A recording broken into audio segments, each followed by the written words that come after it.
All right, hi, this is Mark Arnold at the Fun Ideas Podcast. And with me to my left, I have, or to my right, no, it is to my left, is Charles Rosenay. And he always brings me great guests, as I say many times before. And today he's brought Gary Puckett. Hey, how are you, Gary? I am well, thank you. How are you today? Thank you for being here with us today.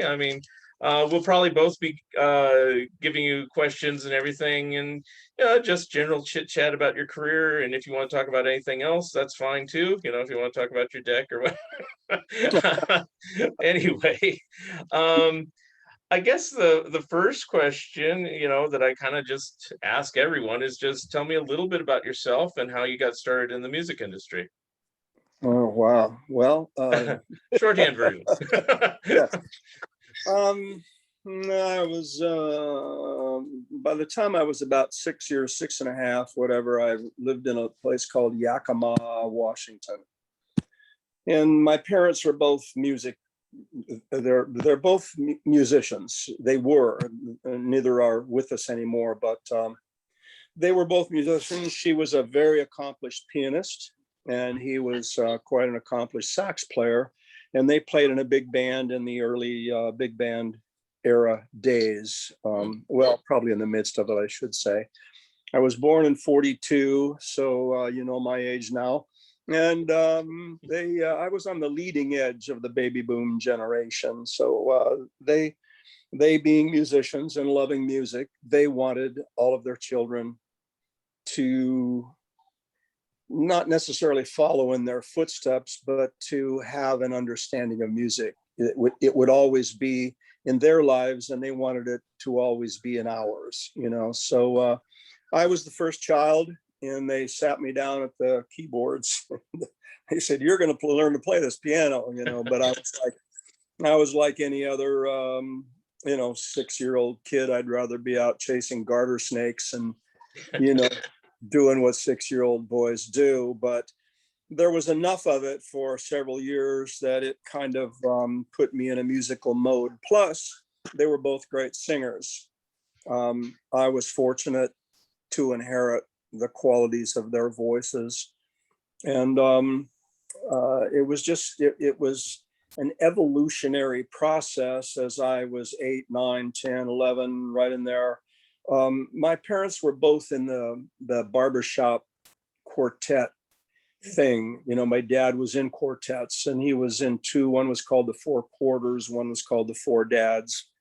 They were great. They were terrific. They sang these great harmonies, and I remember one time going to a competition, where they actually judged the quartets and all that, and it was really quite exciting for me because sitting in the audience, I was excited to watch my dad and his quartet go out on stage and sing for the judges, but also it was exciting just to hear music break out in the audience. There'd be quartets singing. So anyway, I kind of gravitated toward music in that regard because it was music. It was voices, it was harmonies, it was beautiful. And when I got to the Beatles days, I could hark back to the harmonies and things. And so anyway, that's what sort of started it, though I didn't really know it. It was just a part of daily life to me. When I was 15, I found a guitar in my grandparents' attic, an old Spanish guitar that had 5 strings on it. And by that time, I had become very aware of the rock scene, Elvis Presley, Gene Vincent, Little Richard, Fats Domino, the Everly Brothers, the like, Coasters, Platters, the whole rock scene, the cat with the crazy curl, 1, 2, 3, clack, clack, clack, clack. And I remember seeing a movie called Blackboard Jungle. And, so, I was a typical kid, though. I rode my bicycle and did what typical kids would do. But at that point, finding that guitar, I think that I was somewhat struck with the whole thing, and having really embraced Elvis and the other rock stars of the day, Eddie Cochran. I just thought, wow, this is something I want to do. I want to do this. I want to play this guitar, and I had kind of strayed from my piano lessons, as all children will do, but I sort of kept up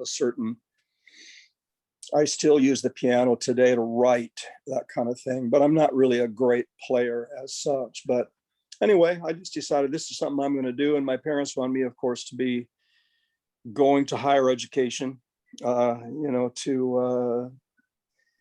wanted me to succeed beyond what they succeeded.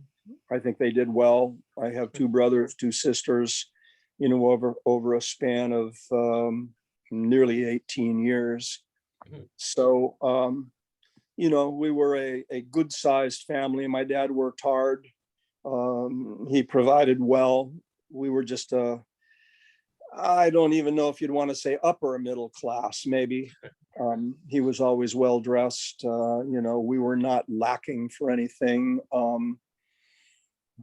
So that was kind of it. By the time I was out of high school, my dad had been offered a job. He was in merchandising and worked for the Allied Merchandising Corporation, which took him around to different cities. We started in Watertown, South Dakota, when I was 2 years old, and then they moved him to Yakima Valley, and he started working for the Bon Marché, and then we went to Tacoma, and he worked for a C.C. Anderson's, and back to the Bon Marché, and then so then he was offered an independent department store in Southern California, and we went there, and I thought, oh yay, bravo, I'll be close to LA and close to that whole thing that's so romantic and whatever to me. But anyway, that's kind of the long and the short of it. That's something about me. Maybe I'm going on too long here.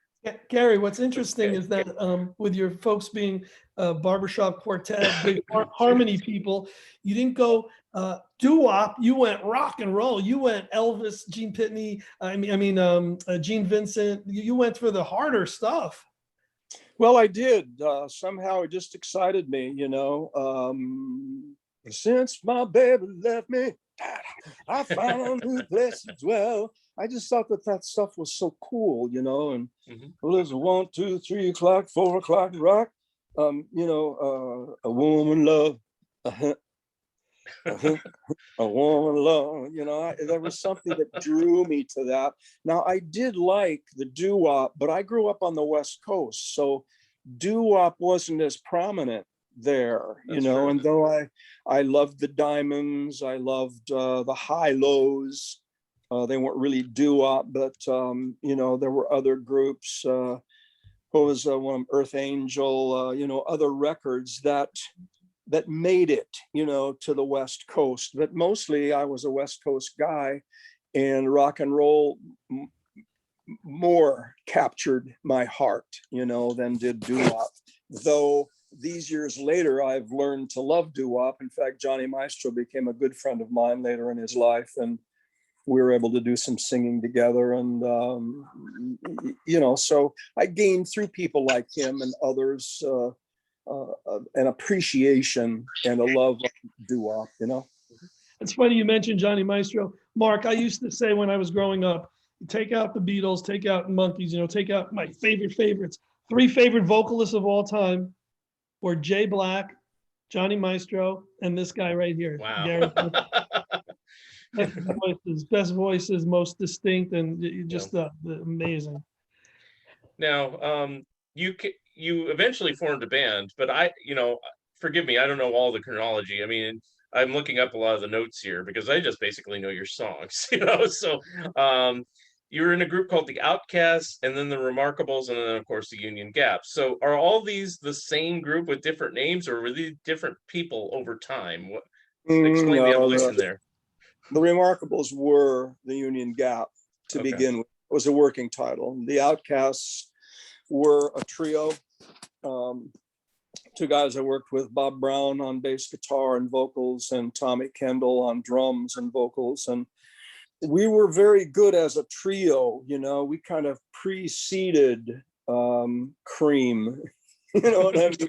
We kind of preceded the trio kind of thing, and we were quite good at it somehow. We played all the music of the middle 60s in clubs and things, and I don't know what to say about that. I was in a group prior to that. I mean, when I was 15, I got into a band called the Redcoats. That was in high school, and we wore red coats. I was gonna say, did you wear red coats like you wore the Union Army garb later on? Red coats.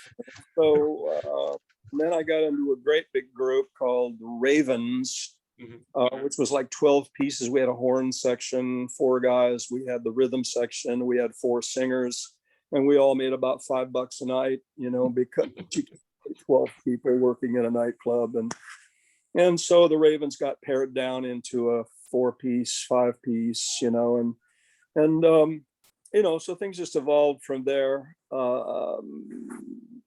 One of the guys that had stayed with me from how did we do this? Gosh, now you got me thinking about it. And it's funny how some of that stuff gets a little bit fuzzy in your memories, but anyway, Dwight B. Met and I had worked together prior to all of that. But yeah, so the Remarkables were the band that was to become the Union Gap. Now, during all this time, were you playing guitar? Because I mean, later appearances, it seems like you just sang, at least on stage. I don't know about live, but I mean, when I see Ed Sullivan clips, it just shows you belting it out and everybody else is playing. So did you play guitar with the band or in those earlier bands, or what were you doing? Yeah, no, I was the guitarist in all those earlier bands. Okay. Fortunately, I was a good enough player to be able to play. So I didn't hire, another guitarist, but and then I always saw myself as this great guitarist, which I never was. But still, I can play fairly well today, and I'm the guitarist in the Union Gap, as it were. So yeah, I played guitar, and a lot of people will say to me today, yeah, I didn't even know you played guitar until I saw you. So I play less and less all the time, because I think people don't care so much about that as they do about me just getting up in front and singing the songs and relating, what it's all about. Now, did you play the guitar in any of the records, or was that all Wrecking Crew or combination? Well, in the beginning, it was pretty much Wrecking Crew. Okay. Who were the guys? Mike Dacey was one I can remember.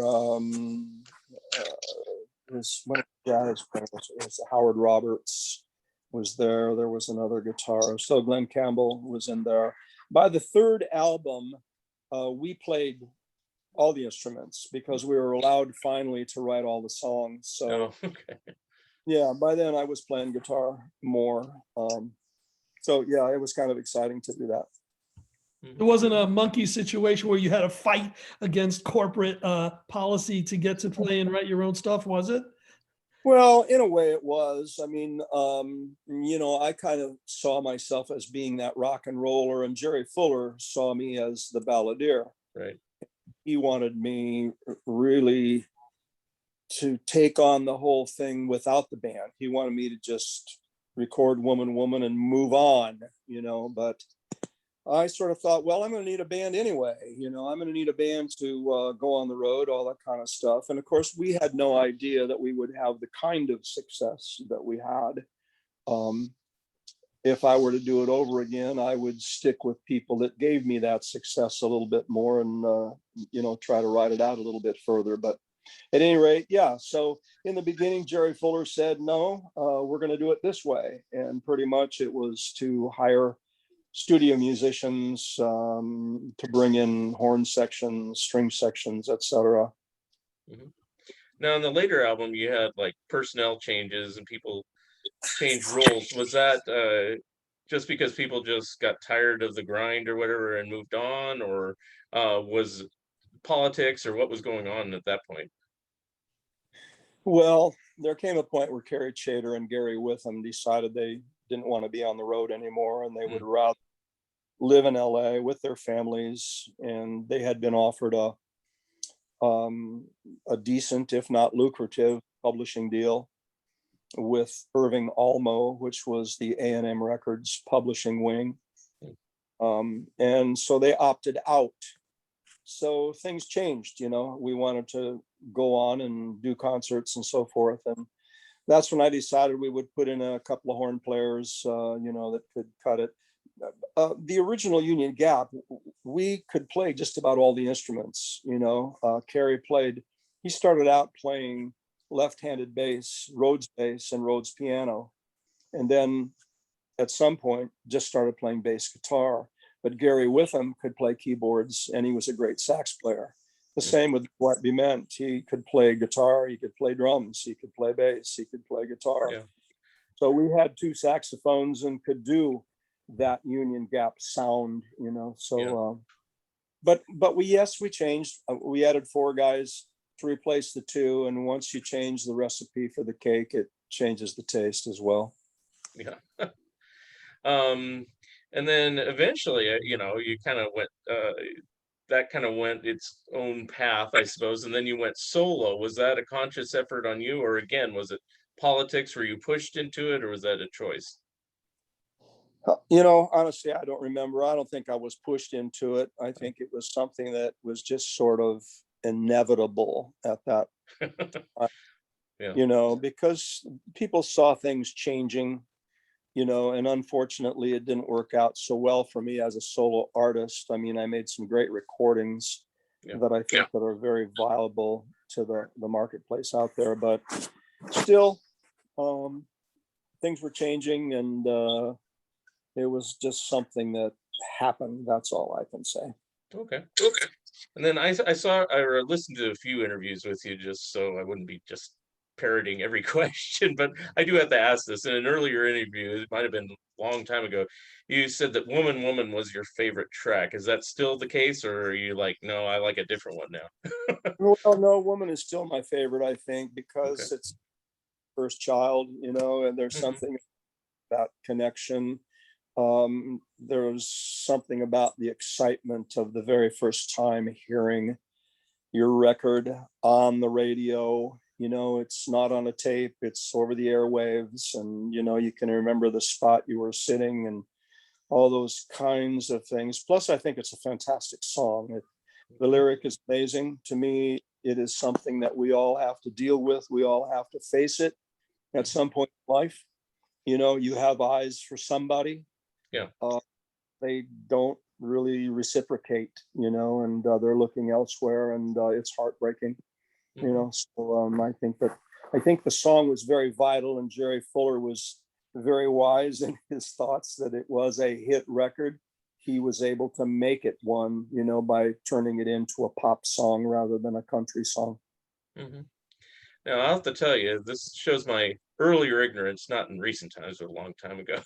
Before I could determine who was who when I just hear things on the radio, I actually thought that that song originally was a Righteous Brothers song. So, did you ever consciously try to sing like the Righteous Brothers in any of your tracks, or are you trying to just do your own thing?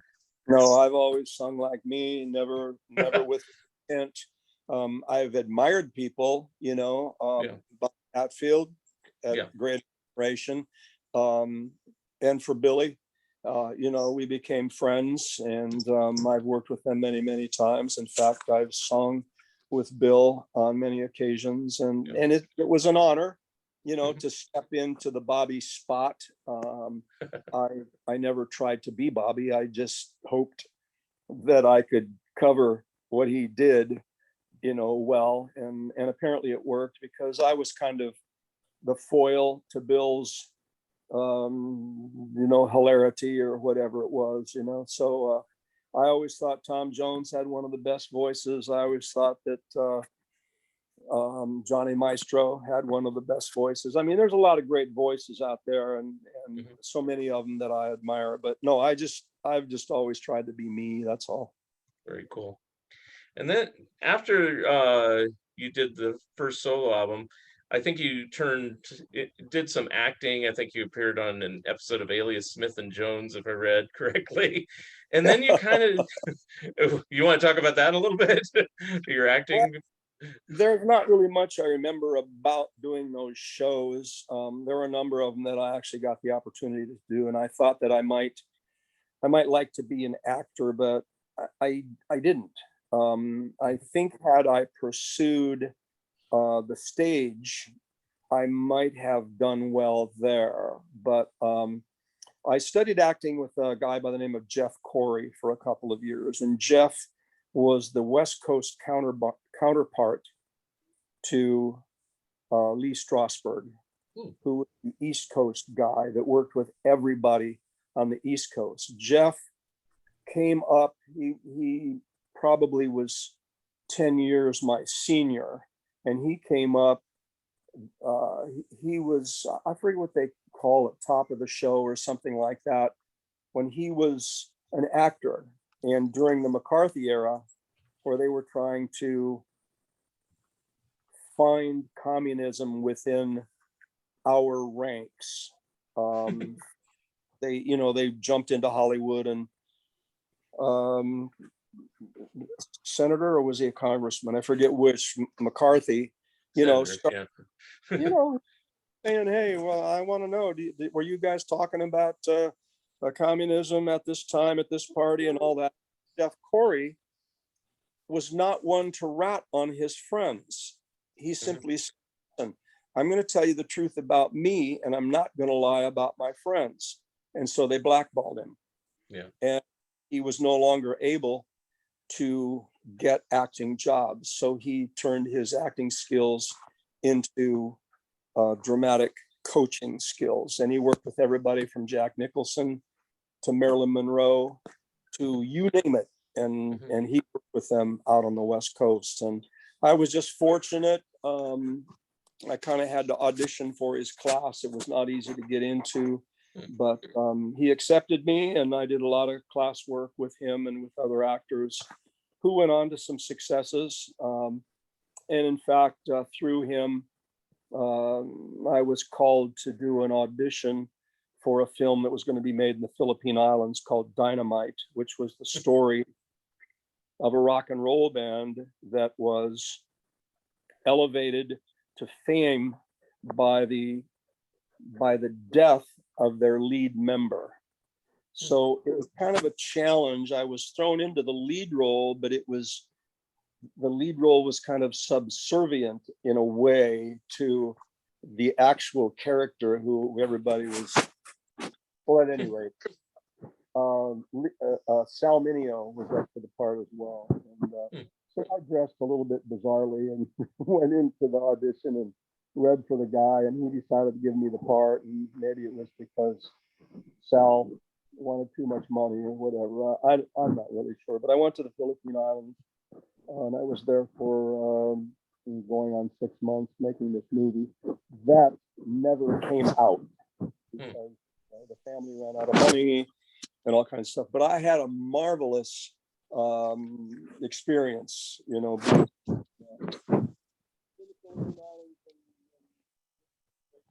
Oop, here. You suddenly got really muffled there. I don't know if you put something on the speaker or something there.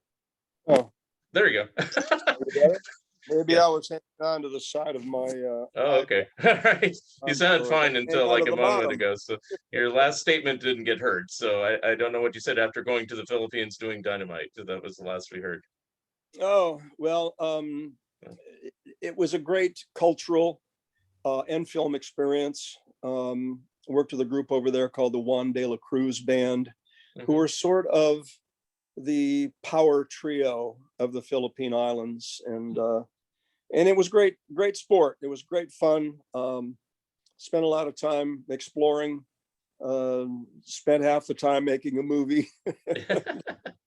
And it was a lot of fun. Worked with some of the actors over there, and it was great. But anyway, it never came out. I don't even know why I'm telling you about this. Probably something you asked me. Well, I just asked about your acting career, and then my next Oh, yeah. question is kind of bizarre, is that you kind of fell out of the picture for about almost 10 years. I mean, was that by choice or just because of what was going Partly by on? choice, and then partly by exile. And at least that's the way I look at it. Mhm. As 1970 turned into 1971, things were changing in the music business. If you can recall, the choice of music was becoming disco. The choice of music was becoming, well, not English invasion, but glitter rock.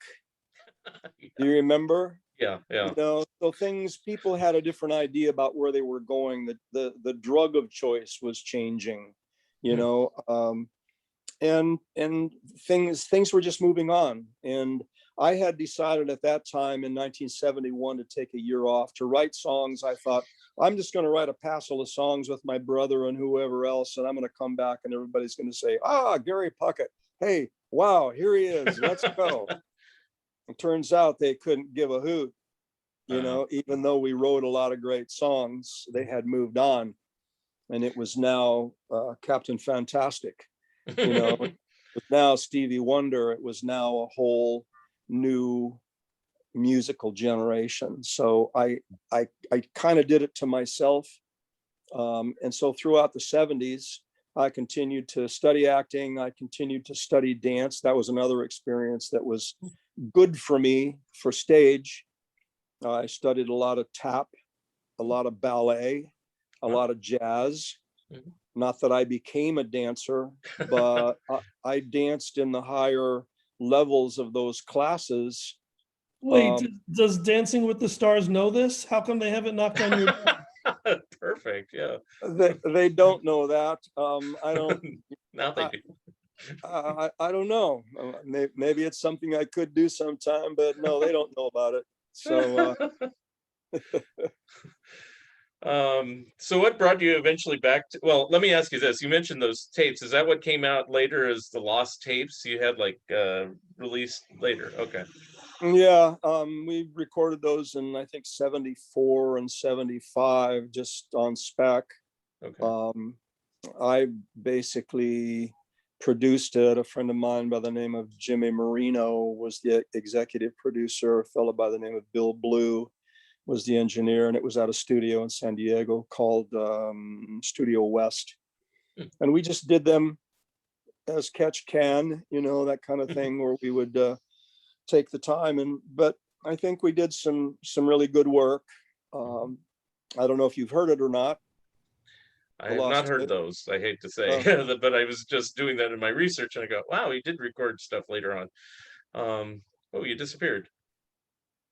I don't know why. Uh, I can hear you still, so you can keep talking. Yeah, your camera went off, so you can keep I talking. don't know why it went Um, off. Could there have you come are. back. Hey, Yeah. so did this help in any way, or did it just happen because of nostalgia that you kind of eventually got back into singing and going on the Happy Together tours and things like that, and the nostalgia and the reunions and all that, or how did that happen? Well, there came a point. I was living in Los Angeles in the 70s, and studying at the Roland Dupre Dance Academy and studying with Jeff Corey, and just trying to make sense out of life in a sense. Um, and there came a point where I just had to get out of LA. I had to get back to San Diego and sort of back to, I don't know, my whole family lives in the San Diego area. My side of the family does. And I guess I just wanted to get out of what seemed a humongous rat race to me. Mhm. Even to this day, I try to steer clear of LA. I don't really find it too, I don't even know what the word is. It's just overwhelming to me Yes. anymore. Yeah, It I'll agree. truly. And So I went back to San Diego. I needed to get to work. I needed to have a job. I needed to be performing.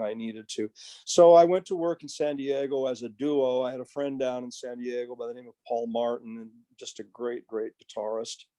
And I played acoustic guitar and he played electric. And we went to work as a duo in clubs in San Diego. And we played everything from Bob Seger to the Beatles to Buddy Holly to Gary Puckett and the Union Gap. We just played everything that I thought that people would like to hear me sing. And it just kind of progressed. And then this band came to me and said, we'd like you to be the front guy. And they were called SRO, a very good band in San Diego. And about that same time, I started to get calls from people out in the Midwest saying, we've got radio stations out here that are starting to play the music of the 60s, and they're wondering where you are and what you're doing, all that kind of stuff. And so there came a point when somebody said, well, I can put together some dates out here in the Midwest for you, and let's see what happens, So they did, and it was a little bit disastrous, but at the same time, it kind of showed me that people were willing and wanting to have me back on stage again, and come and see me and all that kind of stuff. So I continued to work at it until we went back east. We were working at a concert at the Meadowlands, I think, and I can't remember who all the acts were. Could have been Johnny and some of the others, the doo-wop groups. It was Richard Nader. And so a guy came to me backstage and says, my boss would like to talk with you. And I said, really, who's your boss? And he said, well, his name is David Fishoff, and he works in the city. And so I said, well, all right, let's make an appointment. He says, well, come on in tomorrow morning. So I went and I met with David and with Howie Silverman, who is now one of the owners of the agency that I've been with for many years. And they said, we'd like to work with you. And we're working with the Turtles, and we're working with the association and all that stuff. And I said, well, that sounds like a good idea. So I went back to California, and I suggested to David that he put us all out on tour. Now, I don't know if they'll remember this exactly, but he and his office decided it was a good idea, and they wanted to add a fourth group to that, which became the Happy Together tour with Spanky and our gang, Gary Puckett and Union Gap, the association, and the Turtles. So that's where it really kind of got rolling again, because we went out that year in '84, and I think we worked a good 8 months together. We were all responsible for getting ourselves around from gig to gig and back home and whatever. And nobody really knew how to do it. So they just said, hey, we're going to book the gigs and you guys are going to show up. Wow. We're going to do this. So we did it. It was highly successful. So they put out another Happy Together in '85. And then, the rest of that story. '86 became the Monkees 20-year reunion tour, because for 2 years straight, while we were doing the Happy Together tours, they were playing the Monkees 24/7 on MTV. So yeah, we actually had a nice conversation with Spanky not too long ago. Good. I'm glad. She's still kicking.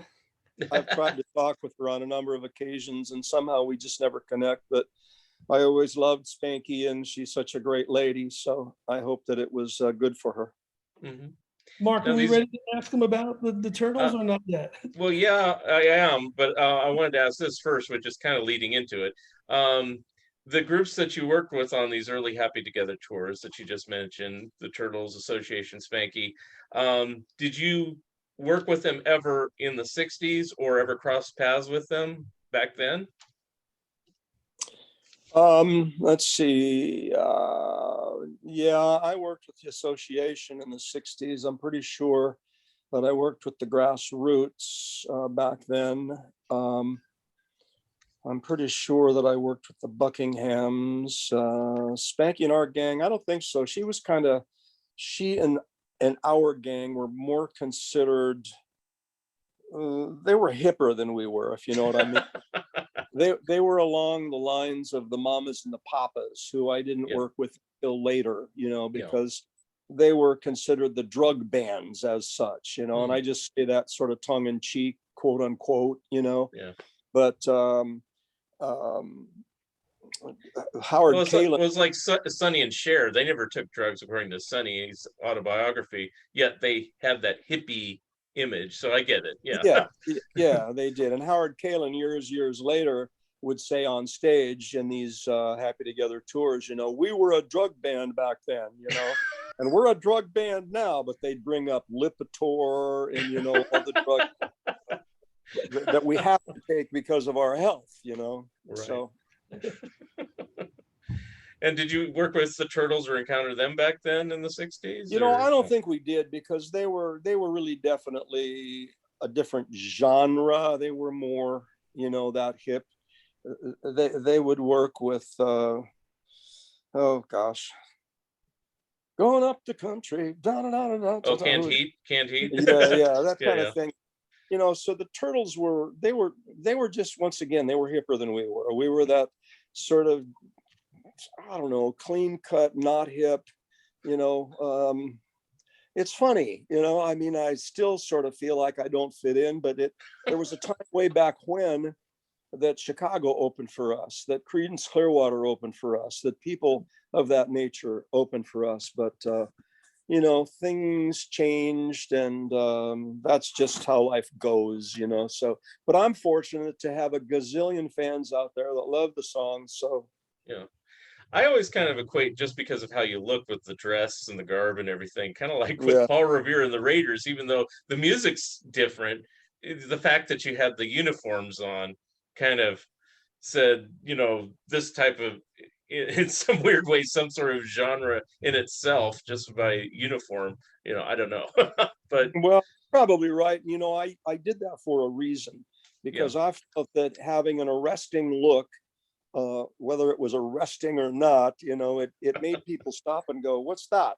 yeah. And I figured if I could make them stop and look at it, maybe they would stop and listen to it. And that's what happened with a disc jockey program director in Columbus, Ohio, who was a Civil War historian. And he saw the photo on Woman Woman, and he Hmm. said, "Fantastic. What's this record sound like?" So he put it on his station. It went to #1. And that's when Columbia Records in Cleveland called me up and said, "We're bringing you here. We're making a hit out of this." So it was, I think, instrumental, in the record becoming a success. So on the later Happy Together tours, Charles was kind of leading into this, and we're already talking about the Turtles. I guess any fun stories on the road during those Happy Together tours that you'd like to disclose that are Smiling and laughing already. Look at that.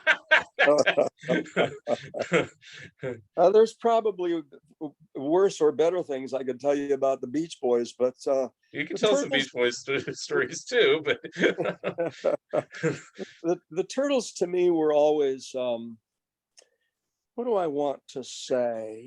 They were always friendly. They were always arms open to me as a performer, I think. And when I started running across them, they would say, "Gary, hello, how are you?"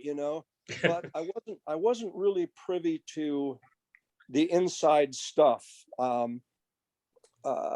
until we started traveling together a little bit more. But even on the Happy Together '84, they traveled in their own vehicle. I traveled in my own vehicle. Um, the fact that they might have worn something around their neck that kept a little something that they could sniff, that kind of thing. I don't know if that's the kind of stuff we want to talk about, because I don't want to blow their, I don't want to be saying things out of school here is what yeah, I'm yeah. trying say, You don't have to. Is the word blow an instrumental word in that sentence? Well, the funny thing is about blow, that's glad you sniff blow, I guess. Yeah, I don't know. I mean, it's not too much of a secret. I mean, Howard put out his autobiography, and he didn't really hold back. He talked about the various orgies and the various drugs and the various everything that he went through in his life. So I don't think any little hints at drug taking along the way would be inappropriate. But I guess for me, it's like I'm curious more about just fun times on the road or any sort of memorable experiences, not necessarily drug related. Well, I've always loved both those guys. Yeah, I yeah, just think that they have been really iconic, and I know that they were playing a part throughout, but Howard's part in life was who Howard is. mhm, If that makes sense to you, it makes sense to me, because Howard was always fairly acerbic. He was unwilling to be the nice guy. Usually he wanted to, let's get the autographs over, take the picture, and get the what out of here kind of thing. That's yeah, how Howard was. But I think that went along with his persona for the Turtles, and so many great songs, and what a great performer yeah. Howard was. I'm sad that he's not able to be back on these tours again, but I know that his health is paramount to a happy life. So I haven't talked to Howard in a long time. I mean, to Mark in a long time, and he's usually my connection to Howard's, well-being. So,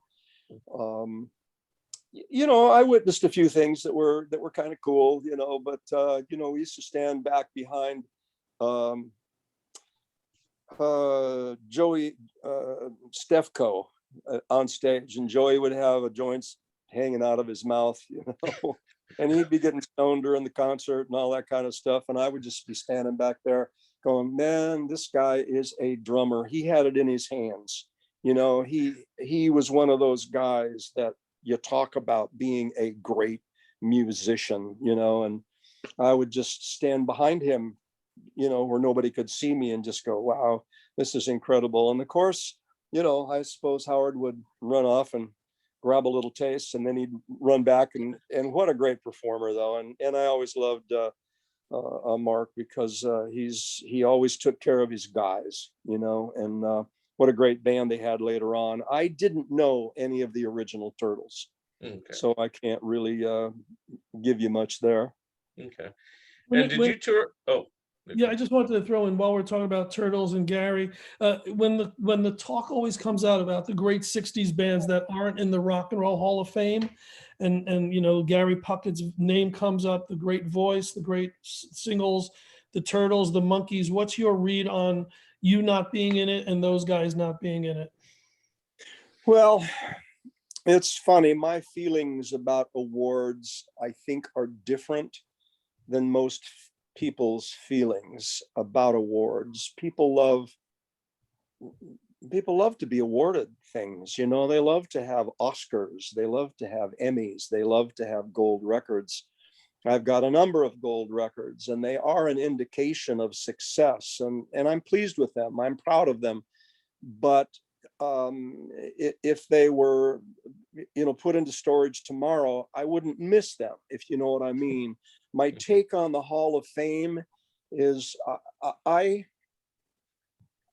I don't know, it seems to change a little bit as time goes on. I have a good friend, Lori's, and my good friend, his name is Eddie DeBartolo, and Eddie and his wife Candy, they are iconic people in the football business. He used to own the 49ers, and he took them to 5 Super Bowls and has 5 rings, and that's he's how I one of knew those who he guys. was. Huh? Well, see, I'm from the San Francisco Bay Area, so and when you mentioned that name, I go, I know that name, and then that's why, Yeah, because I was watching the 49ers during all those Super Bowls. So yeah, okay, go ahead. right. Sorry. So that's all right. So, being from Cleveland, Eddie is, he's he's tuned in to the Hall of Fame and all that stuff. And he used to donate lots and lots of money. And one day he said to me, I stopped giving him money because every time I'd say, hey, what about Puckett? They would just pass, you know. So he says, I just stopped giving him money. So it came from his mouth. I won't, unless you ask him, I don't know the truth of that, but he is a very wealthy man and is capable of doing that sort of thing. But I would like to see a lot of people in the Hall of Fame. And I wish that politics weren't what they are. You know, you do this for me, I do that for you. That's, you know, that's just a given in the world of politics, no matter what business you're in. Things have changed over the years. I don't know. I suppose one day they just might consider putting me in the Hall of Fame. But if I never make it, it's not something that that I'm going to complain about. You know, I think that the truth is in the proof is in the pudding, kind of thing. You know, when I see a Turtles song in a movie, I go, there you go, that deserves the Hall of Fame. You know, what was it we were watching the other night? I think it was the assassination of Gianni Versace, and there's a Turtles song in there, and I went, yeah, Hall of Fame, you guys. What's taking that? What are you doing? You know, come on. So I don't know. I don't really care about awards, but I think a lot of people should be in the Hall of Fame that aren't. And Howard said the same thing in his autobiography. He said there's just one word, politics. So that seems to be the recurring theme. Yeah. Sure. Do you have anything to say about some of the other bands you've toured with over the? I mean, it's a laundry list. I'll just kind of rattle them off, and if you want to say something, you can stop. The Classics 4. Well, I knew Dennis Yost. Yes, I was just thinking about that, and it just occurred to me that I knew Dennis not well, but we were face to face. We had a connection because he was a very good singer and I loved his records. And I'm very good friends now with Tom Garrett, who has taken his place and is carrying on. In fact, Tom and Paul will be on the Happy Together this year. And yeah, I liked him a lot. And it reminds me of a time when a guy came to me in Houston and he said, hi. He looked me straight in the eye, held his hand out and said, hi, Dennis Yost.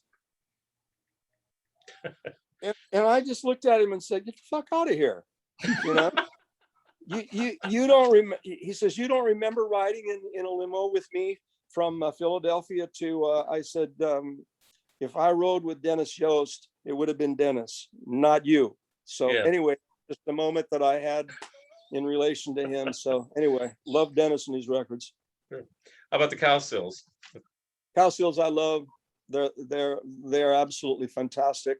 I personally know 3 of them now, having traveled with them, Bob, Paul, and of course Susan. Their story is tragic. It should be viewed by many. But I'm very happy for them that there could not be a better opening act for the Happy Together tour. They go out there with enthusiasm every time. They are entertaining. They have great records. God bless them. And the Vogues? The Vogues, I don't really have a lot to say about them because, I mean, I worked with them a few times way back when, but they were more of an East Coast band, you know, and I think maybe it was, where was it? Constitution Hall or one of those places. I love the Vogues records. What can I say? You know, so I'm glad that they're keeping it going. What's I'm sorry, but I'm losing his name. The son that's keeping it going. Yeah, I don't even know that. I just am thinking 5 O'Clock World. That's all I'm thinking of the song. I can't think of all the members. If I was interviewing him, I'd be better prepared for that. And then, of course, our friends, the Monkees. You know, anything to say about Mike or Mickey or even Davey and Peter?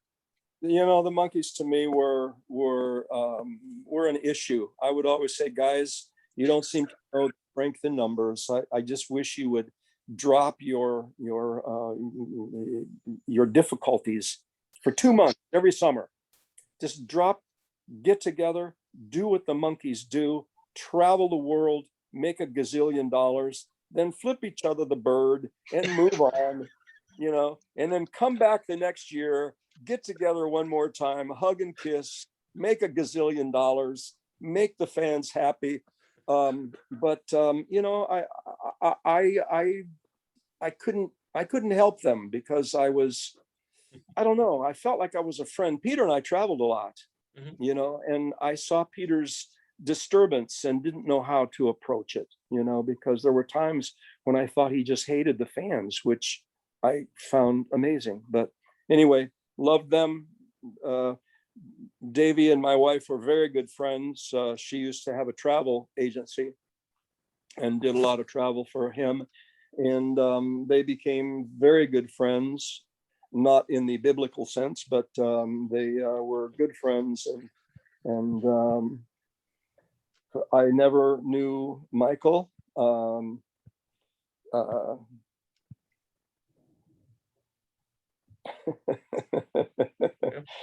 It's just funny to me. Mickey and I worked together many, many times, being on the Happy Tour and all that. And Mickey was always very nice to me. But between you and me, I always found Mickey to be a little disingenuous. I don't know why that is. Hold on a second. Hi, Petunia. What's up? I made a frisbee. Oh, thank you very much. I appreciate that. I'll be done in a few minutes. Okay. It's a frisbee. It's a beautiful thing. Hold on. I'm going to show you guys. This is my granddaughter. Hello. This is Hello. Petunia. Hi, Petunia. How are you? Say hi. Hi. Do you know that your grandpa is one of the best singers that ever lived? Do you He know said, that? yeah. Did you know he had hits with Young Girl and Over You and This Girl's a Woman Now and Lady Willpower? They know Lady Willpower is an absolute very favorite of hers and her big brother, Brandon. Here's something she just did for me. Hold it right there. Wow. That. Pretty Talent cool. in the family. That is beautiful, Petunia. Her name is actually Bentley, but my wife nicknamed her. I love you, young lady. Thank you. Okay, good. We're almost done here. Yeah. That was the highlight of the show right Yes, there. I know. The Petunia Show right here. You can sit All here right. with want to. All right, go on. Yeah. What do you? Well, yeah, I just had one more band to ask about, and then we can kind of wrap it up, and you can promote everything. But the Association was the other one because you mentioned them a couple times, and I know that they're, similar in a way to you. The type of ballady type songs and stuff like that you do. Well, I love the Association. I mean, I worked with those guys when they were the original 7 members, and I was always, what are the words I want? I was never one to be enthralled with an artist. I wasn't ever starstruck with anybody, maybe with Elvis, but not with anybody else. But they were the kind of group I could stand back and watch and just go, man, they are absolutely great. And, I loved each one of them for my own reasons. Russ Chiguera, we always called him Cujo because one minute he would be smiling at you and the next minute he'd be, ripping you a new one.